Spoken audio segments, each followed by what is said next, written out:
السلام علیکم ورحمۃ اللہ وبرکاتہ۔ مذکورہ بالا سوال کا جواب یہ ہے کہ جب کوئی شخص کسی کام کی طرف متوجہ ہوتا ہے تو اس سے یہ معلوم نہیں ہوتا کہ پوری دنیا میں جو لوگ اس کام کی طرف متوجہ نہیں ہو رہے اور یہ متوجہ ہوا ہے تو یہ سب سے افضل ہے۔ اس سے یہ بات معلوم نہیں ہوتی، اور اس کی دلیل یہ ہے کہ نبی کریم صلی اللہ علیہ وسلم جب مدینہ تشریف لائے تو لوگوں کو نماز کے لیے جمع کرنے کے بارے میں مشورہ ہوا، اور مختلف لوگوں کے ذہن میں مختلف قسم کی چیزیں آئی۔ بعض نے کہا کہ آگ جلائیں گے، بعض نے کہا جھنڈا بلند کریں گے، بعض نے کہا بانسری بجائیں گے۔ تو ایک صحابی وہ گھر گئے اور گھر میں یہ فکر تھا کہ کس طرح نبی کریم صلی اللہ علیہ وسلم یعنی جو چیز طلب کر رہے ہیں اس کے بارے میں کیا ہوگا، تو وہ سو گئے اور خواب میں اذان کا وہ سنا۔ اس کے پاس بانسری تھی ایک آدمی کے پاس، تو اس نے کہا یہ بانسری مجھے دے دو۔ اس نے کہا تم اس سے کیا کرو گے؟ تو کہا میں اس سے لوگوں کو نماز کے لیے بلاؤں گا۔ تو اس نے کہا میں اس سے تمہیں اس سے بہتر چیز بتاتا ہوں، اور پھر وہ اذان کی کلمات اس کو سنا رہے تھے۔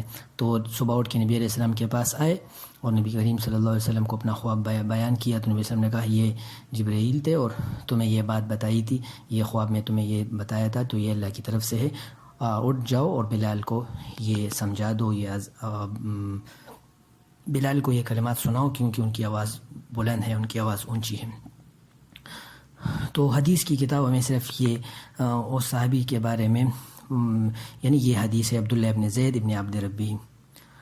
تو حضرت ابوبکر رضی اللہ عنہ کو نہیں آیا، نبی کریم صلی اللہ علیہ وسلم کو خواب میں نہیں آیا، دوسرے عشرہ مبشرہ کو یعنی نہیں آیا، اور عمر رضی اللہ عنہ کو آیا، تو لیکن عمر نبی علیہ السلام نے کہا کہ وہ تم سے آگے مجھے خبر دی ہے۔ تو یعنی حضرت علی رضی اللہ عنہ کو، حضرت دیگر لوگوں کو وہ نہیں آیا، صرف یعنی اس آدمی کو آیا۔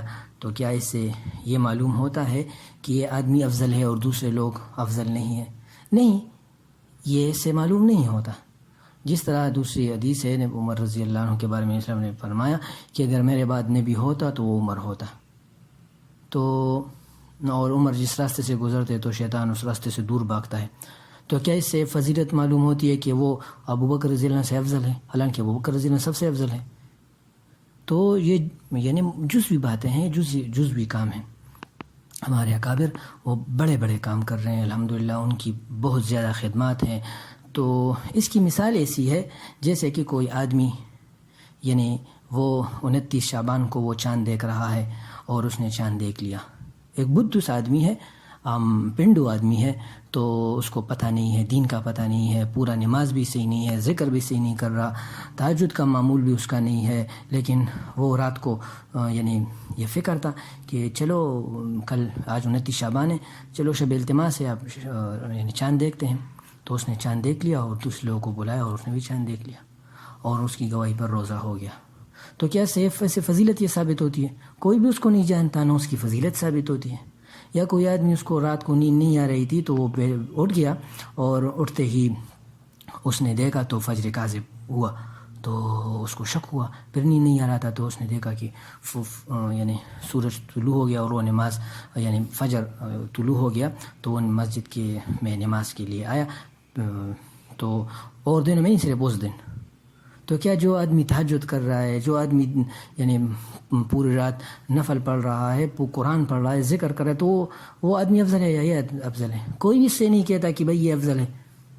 اور وہ رات کو پھر کہہ رہا تھا کہ میں نے صبح دیکھ لیا، صبح طلوع ہو رہا تھا، یا میں نے رات کو چاند دیکھ لیا، تو اس سے کیا معلوم ہوتا ہے کہ یہ آدمی افضل ہے؟ اس سے افضلیت ثابت نہیں ہوتی۔ افضلیت اس وقت ہوتی جب وہ اس کو یعنی اپنی افضلیت ثابت کرے اور دوسروں کو حقارت کی نگاہ سے دیکھ رہا ہے۔ یہ تو پہلی بات تو یہ ہے۔ تو امام مہدی وہ چاند کی طرح ہے، وہ سورج ہے، اس کی یعنی اس کی خلافت سورج کی طرح پوری دنیا پہ نافذ ہوگی۔ وہ چاند ہے، تو چاند کی طرح وہ نبی کریم صلی اللہ علیہ وسلم جس طرح چاند تھے، تو اس کے نواسے حضرت امام مہدی علیہ رضوان وہ بھی چاند ہوں گے۔ تو جو آدمی چاند کو پہلی رات کو دیکھ لے تو اسے معلوم نہیں ہوتا کہ یہ یعنی اور وہ اس کے ساتھ نہ ہو۔ بحیرہ راہب کو تو پتہ تھا لیکن اس کے ساتھ نہ ہوا، تو کیا ہوا؟ اس سے تو نجات معلوم نہیں ہوتا۔ یا یعنی ابو طالب کو تو پتہ تھا، لیکن پتہ ہونے سے یعنی جاننے سے وہ معلوم نہیں ہوتا، بلکہ ماننا اصل ہے. تو جو آدمی مانے اور اس کے ساتھ پھر ہو جائے اور اس کے ساتھ ہجرت کرے، اس کے ساتھ نصرت کرے، اس کے ساتھ جہاد کرے، تب اس کے ساتھ بیعت کرے، تب اس کی فضیلت ثابت ہوگی. اور اس کو بھی ڈرنا چاہیے، یعنی یہ سب کام کرے پھر بھی اپنے ایمان پر ڈرنا چاہیے، کیونکہ ایمان نام ہے خوف اور یعنی طمع کا، رجا اور کا نام ہے، اور خوف کا نام ہے ایمان. تو پہلی بات یہ ہے، یہ عقلی سی بات ہے، اس کو سب لوگ سمجھتے ہیں، یہ کوئی ایسی بات نہیں ہے کہ اس سے. اور دوسری بات یہ ہے کہ یعنی بعض باتیں ایسی ہوتی ہیں کہ اس کی طرف اگر بڑے حضرات متوجہ ہو جائیں، بڑے حضرات اس بات کی طرف متوجہ ہو جائیں، تو لوگ دوسرے کاموں کو چھوڑ کر اس کی طرف یعنی اس کی طرف ہو جاتے ہیں. تو یہ مناسب نہیں ہوتا. جس طرح کہ ایک حدیث ہے حضرت ابو ہریرہ رضی اللہ عنہ کو نبی کریم صلی اللہ علیہ وسلم نے فرمایا کہ جو آدمی یہ عمل کرے تو وہ جنت میں جائے گا. تو وہ آدمی، تو ابو ہریرہ رضی اللہ عنہ وہ دوڑے بھاگ کے جا رہے تھے کہ کہاں کہ نبی اسلام کو سے کہا کہ مجھے اپنا جوتا دے دیں. نبی اسلام نے تصدیق کے لیے اپنا جوتا بھی دے دیا کہ یہ نبی اسلام کا جوتا ہے، اس نے مجھے بھیجا ہے کہ جو آدمی یہ عمل کرے گا وہ کامیاب ہوگا اور وہ بالکل جہنم میں نہیں جائے گا. تو راستے میں حضرت عمر رضی اللہ عنہ ملے، اس نے کہا کیا جا رہے ہو؟ اس نے کہا یہ. تو ابو عمر رضی اللہ عنہ نے اس کو زور سے مکہ دیا، اور اس طرح مکہ دیا کہ وہ یعنی زمین پہ بیچارے گر گئے، اور وہ آگے بھاگ رہے، عمر رضی اس کے پیچھے بھاگ رہے، نبی اسلام کی طرف گئے. تو اسلام نے کہا کہ آپ نے اس کو کیا کہا؟ اس نے کہا ہاں میں نے یہ کہا ہے. تو اس نے کہا یہ عمر رضی کی طرف یہ مجھے مار رہا ہے، آپ نے مجھے بھیجا.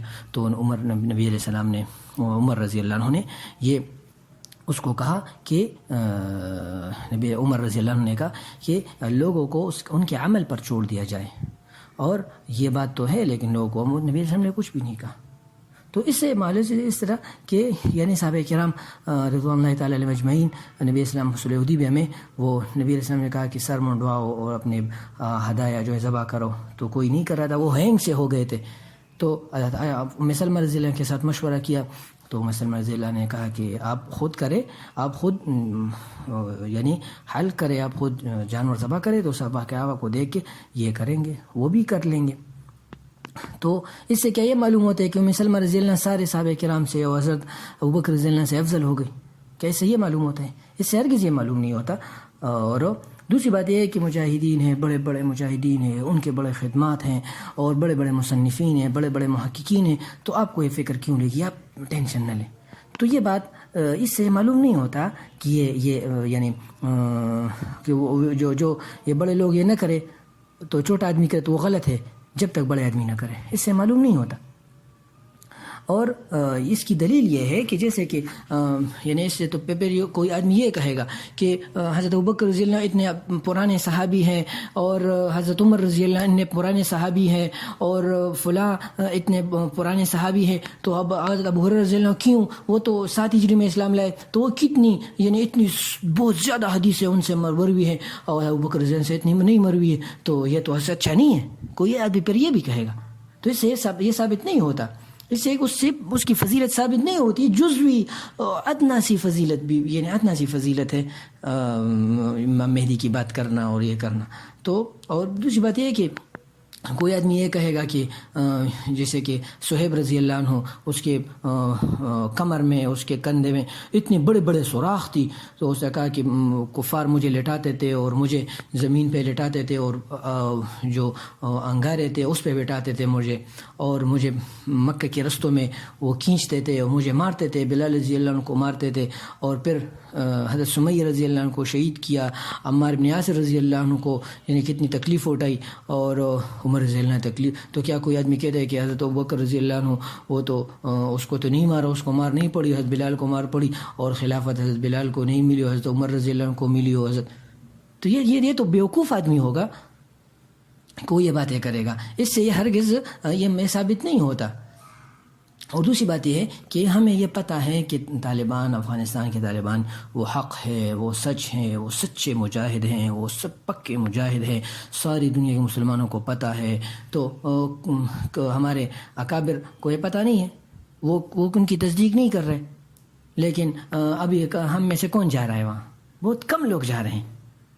یا کس کو پتہ نہیں ہے کہ اسامہ بن لادن وہ شہید رحمۃ اللہ علیہ وہ بڑے آدمی تھے، سب لوگوں کو پتہ ہے، سارے دنیا کو پتہ ہے، سب مسلمانوں کو پتہ ہے، تو کیا لیکن جب پتہ ہونا اور ان کے ساتھ ہم یعنی ان کے مشن میں یعنی حقیقی ان کی طرح مجاہد وہ تو ہم نہیں کرتے، تو کیسے کیا یہ کون لوگ اس کے ساتھ ہو گئے؟ تو اس سے یہ ثابت نہیں ہوتا. اور یعنی اصل بات یہ ہے کہ کوئی آدمی یعنی وہ محنت کرتا ہے، اس کا مطلب یہ ہو کہ سارے محنتیں غلط ہے اور یہ صحیح ہے. یہ بھی اگر یہ ہوتا تو یہ تب غلو ہوتا. یعنی اگر کوئی مدرسہ کا یعنی مدرسے میں تدریس کر رہا تھا، اس نے تدریس چھوڑ دی، امامت کر رہا تھا، اس نے امامت چھوڑ دی، اور تصنیف کر رہا تھا، تصنیف چھوڑ دی، فتویٰ دے رہا تھا، فتویٰ چھوڑ دیا، نماز پڑھ رہا تھا، نماز چھوڑ دی، روزہ رکھ رہا تھا، روزہ چھوڑ دیا، حج کر رہا تھا، حج کو چھوڑ دیا، والدین کی خدمت چھوڑ دی اور بچوں کی خدمت چھوڑ دی، اپنے فرائض منصبی کو ترک کر دیا، اور پھر صرف مہدی کی طرف متوجہ ہوا، تو تب کوئی آدمی کہہ سکتے کہ یہ غلو ہے؟ نہیں بھائی، یہ غلو اس وقت ہوگا جب ہم دین کے فرائض اور واجبات کو چھوڑ کر اس کی طرف متوجہ ہو جائے.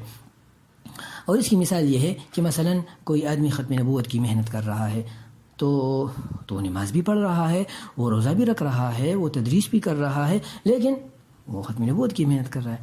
دوسرا آدمی وہ سیاست کر رہا ہے، تو وہ نماز بھی پڑھ رہا ہے، روزہ بھی رکھ رہا ہے، حج بھی کر رہا ہے، یعنی دین کے جتنے فرائض منصبی ہے، اس کے حقوقی زوجیت وغیرہ وہ بھی کر رہا ہے، اور سیاست بھی کر رہا ہے، تو سیاست کر رہا ہے. تو اس سے یہ قطعاً یہ ثابت نہیں ہوتا. اور اگر ہم اکابر کے منہج کے خلاف کوئی کام کر رہے ہیں، اکابر کے منہج کے خلاف کوئی کام کر رہے ہیں، تو کیا تب یہ ہوگا؟ نہیں، ہم تو اپنے اکابر کی مولانا یوسف لدھیانی رحمۃ اللہ علیہ جو کہ اصل قرآن سنت کے آئینے میں وہ کتاب، حضرت مولانا بدر عالم مرٹی صاحب رحمۃ اللہ علیہ کی کتاب، حضرت مولانا مفتی ابوالبابا صاحب رحمۃ اللہ علیہ کی کتاب، اور اس میں جو بات کا محل نظر ہو تو قرآن و حدیث کے دلائل کے ساتھ ادب، غایت ادب و احترام کے ساتھ کوئی آدمی ان باتوں پر کلام کر رہا ہے اور ان کے سامنے اپنے اعتراضات پیش کر رہا ہے، اپنے تسامحات پیش کر رہا ہے، تو اس سے نہ تو کسی کی فضیلت معلوم ہوتی ہے، اور نہ تو یہ امام مہدی علیہ رضوان کی محنت کرنا، خلافت کا محنت کرنا، یہ ہم سب کا یعنی ایک ذمہ داری بنتی ہے کہ ہم یعنی اس کی طرف متوجہ ہو جائے اور اس کی طرف یعنی وہ کرے، اس کی طرف یعنی اپنی ذمہ داری شمار کریں، اور لوگوں کو فتنوں سے، لوگوں کو یعنی جو رونما فتنے، نبی کریم صلی اللہ علیہ وسلم کی جتنے حدیث ہے تقریباً 7,000 سے زیادہ احادیث کتاب الفتن سے متعلق ہیں. تو یہ کیوں؟ اور یہ اہم ہے، تقریباً 33 احادیث، اور یہ تواتر کے ساتھ، تواتر معنوی ہے اس پر کہ امام مہدی آئیں گے. تو کیا امام مہدی آئیں گے تو اس کے وہ اچانک آئیں گے؟ اچانک کیسے آئیں گے؟ یہ کیسے ہو سکتا ہے کہ پوری دنیا پر اچانک اس کا خلافت آ جائے؟ یہ ممکن نہیں ہے، اچانک یہ کام نہیں ہوگا. جیسا کہ سیدنا ابوبکر رضی اللہ عنہ، اس کی خلافت وہ سب سے افضل ہے امت میں انبیاء کے بعد، تو کیا اس کی خلافت اچانک قائم ہوئی؟ نہیں، باقاعدہ مشورہ ہوا، باقاعدہ نبی صلی اللہ علیہ وسلم نے اس کے پہلے سے کہا کہ میرے بعد ابوبکر کا مرتبہ افضل ہے، اور قرآن میں اس کا ذکر آیا، 3-4 مرتبہ اس کا ذکر آیا، اور نبی صلی اللہ علیہ وسلم نے اس کو امامت کے لیے آگے کیا. اور تو کیا تو لوگوں کو پتہ تھا، اس کو بھی پتہ تھا. پھر سقیف بنی ساعدہ میں باقاعدہ بات ہوئی، تب جا کے بیعت ہوا، تو تب یعنی خلیفہ مقرر ہوئے. تو اس سے یہ معلوم نہیں ہوتا کہ یعنی ابوبکر رضی اللہ عنہ افضل ہے، تو امام مہدی ان کو پہلے سے پتہ تھا، لوگوں کو پہلے سے پتہ تھا، ان کی قربانیاں تھی، تو امام مہدی کو کیسے ایسے اچانک یہ سب کچھ ہوگا؟ یہ نہیں ہوگا. یہ یعنی یہ خیالات کی دنیا نہیں، یہ تو یعنی یہ ایک فرض منصبی ہے جو وہ سنبھالیں گے. تو یہ مغیبات کی باتیں تو یہ جن اصول پر مبنی ہے، اس اصولوں کی روشنی میں کرنا چاہیے. اور جہاں تک شیعوں کی بات ہے، تو یہ سب شیعہ اور سنی دونوں کا عقیدہ ہے. یہ شیعوں کے ساتھ خاص نہیں ہے، بلکہ یہ سارے مسلمانوں کا متفق عقیدہ ہے. تو جو عقیدہ شیعوں کا بھی ہو تو ہمارا عقیدہ، تو کیا ہم اس کو شیعہ ہونے کی وجہ سے ہم اس کو چھوڑیں گے؟ کیوں چھوڑے ہمیں اپنے عقیدے کو؟ یہ تو ہمارے اکابر کا عقیدہ ہے، ہمارے اسلاف کا عقیدہ ہے. تو شیعوں کے عقیدے ہونے سے تو معلوم نہیں ہوتا کہ وہ تو غائب سمجھتے ہیں ان کو، وہ تو اس کو معصوم سمجھتے ہیں، معصوم نہیں سمجھتے. وہ تو کہتے ہیں کہ وہ غار میں ہیں، ہم کہتے ہیں غار میں نہیں ہوں گے. وہ کہتے ہیں کہ وہ نظروں سے غائب ہے، ہم کہتے نہیں، وہ دنیا میں عام انسانوں کی طرح پیدا ہوں گے. لیکن وہ کہتے ہیں کہ اپنے کسی کو پہلے سے معلوم ہے. تو اب کیا ہم اس کی یہ کیا ہے کہ شیعوں کی مخالفت میں ہم اس کو یہ کہیں کہ وہ پہلے سے معلوم نہیں ہوں گے؟ کیوں؟ قرآن حدیث میں کہیں کہاں سے ثابت نہیں ہے. کسی یعنی ایک نص سے بھی ثابت نہیں ہوتا، صریح نص سے ثابت نہیں ہوتا کہ مہدی کو پتہ نہیں ہوگا. مہدی کو پتہ ہوگا. نبی علیہ السلام کو پہلے سے یعنی شک صدر سے اور بحیر راہب کے ساتھ ملنے سے اور ہر پتھر اور حجر و شجر آپ پر سلام کر رہے، مسلم کی روایت ہے، اس سے معلوم نہیں ہوتا. اور یعنی نبی علیہ السلام کو اشارے مل رہے تھے یہ سارے. تو ہاں یہ قطعی بات ہے کہ اس سے آپ نبی نہیں ہوئے جب تک جبریل امین ہے. تو اس مہدی کو بھی اللہ اندازہ ہوگا، لوگوں کو بھی اندازہ ہوگا، لیکن قطعی طور پر ان کو پتہ نہیں ہوگا جب تک باقاعدہ رکن و مقام کے درمیان بھید نہ ہو جائے. اللہ ہمارے ذہن کو اس موضوع کے لیے کھول لے، اور اللہ ہمارے ذہن میں یہ موضوع یعنی ہمیں اس کی سمجھ عطا فرمائے. صلی اللہ تعالیٰ علی خیر خلقی محمد و آلہ و صحبہ اجمعین.